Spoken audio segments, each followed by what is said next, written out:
s'intéresser maintenant à l'un des produits les plus consommés pendant les fêtes, le champagne.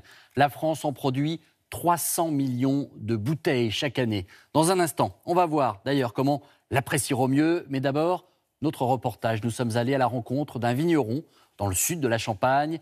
Il produit un breuvage 100% naturel. Explication avec Yves Ginca, Guillaume Beaufils et Hervé Pozzo.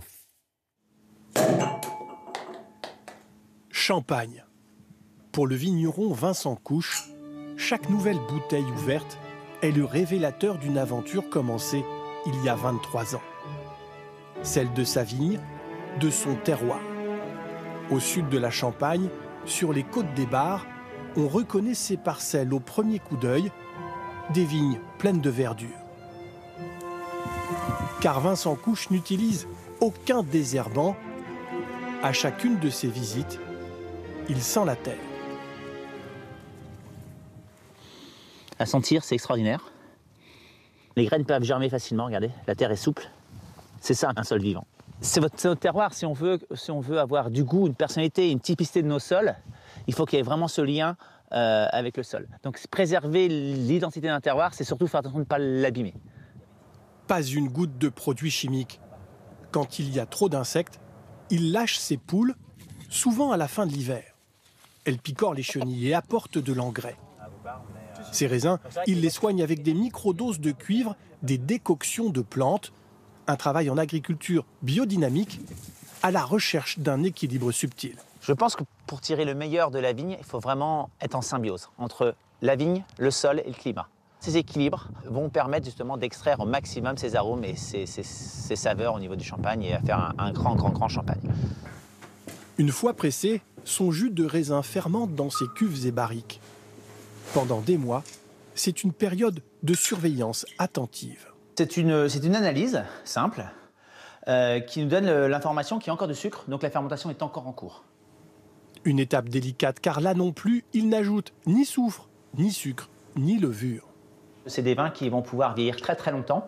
Donc la dégustation me sert aussi à anticiper l'avenir, à la fois pour mes parcelles, pour mieux les comprendre, et à la fois pour le vieillissement du vin. Est-ce que c'est une cuvée qui va pouvoir être conservée 10, 15, 20, 30, voire pourquoi pas, et je le pense, peut-être plus de 50 ans. Ensuite, le champagne fermente en bouteille pendant 2 ans. Le dépôt accumulé dans le goulot doit être expulsé, c'est le dégorgement.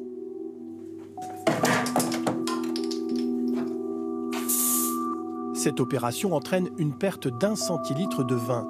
Pour la compenser, il n'ajoute pas une liqueur de sucre, mais il compose un ultime assemblage. Chaque cuvée est complétée par l'un de ses 250 champagnes plus anciens, dont il a sélectionné une quinzaine d'exemplaires. Une séance d'intense concentration.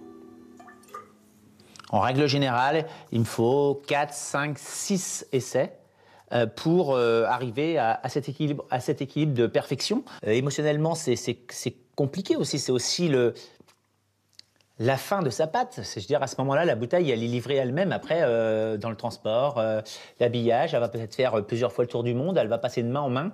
Donc, c'est un panadieu.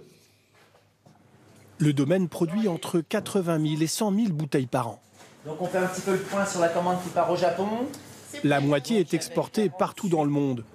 L'autre vendue en France aux restaurants étoilés et dans des enseignes bio. Son premier prix, 30 €. Alors ce champagne fait-il l'unanimité? Pour le comparer, nous avons choisi un autre champagne d'une grande marque au même prix. Et nous l'avons fait goûter à l'aveugle à un critique réputé. Le premier verre, c'est celui de Vincent Couche. Le premier, gauche, a une allure... il est plus jaune, il est un peu plus évolué. Il y a des notes de raisin mûr, de prune, mais aussi un tout petit peu de pomme. C'est un vin qui est équilibré, assez généreux.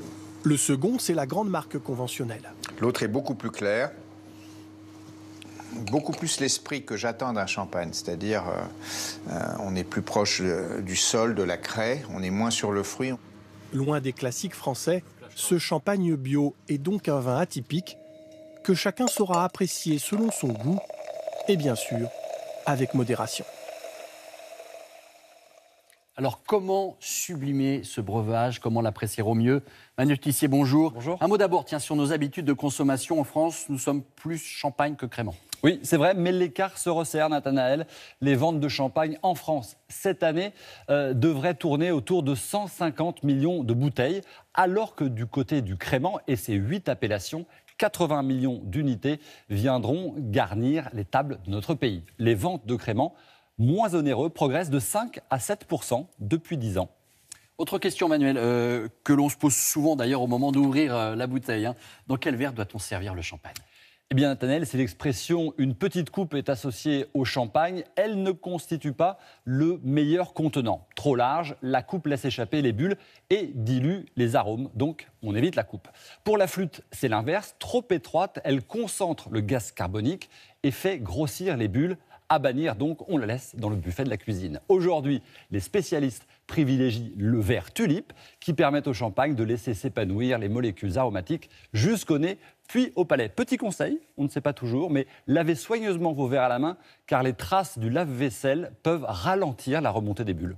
Je vais écouter votre conseil. Autre inconnu, la température idéale. Comment refroidir son champagne pour l'apprécier au mieux? Eh bien, l'idéal, 4 heures en position couchée au frigo pour une température comprise entre 6 et 9 degrés, selon que vous le consommez à l'apéritif ou au dessert, mais toujours avec modération, bien sûr. Merci beaucoup, Manuel, pour ces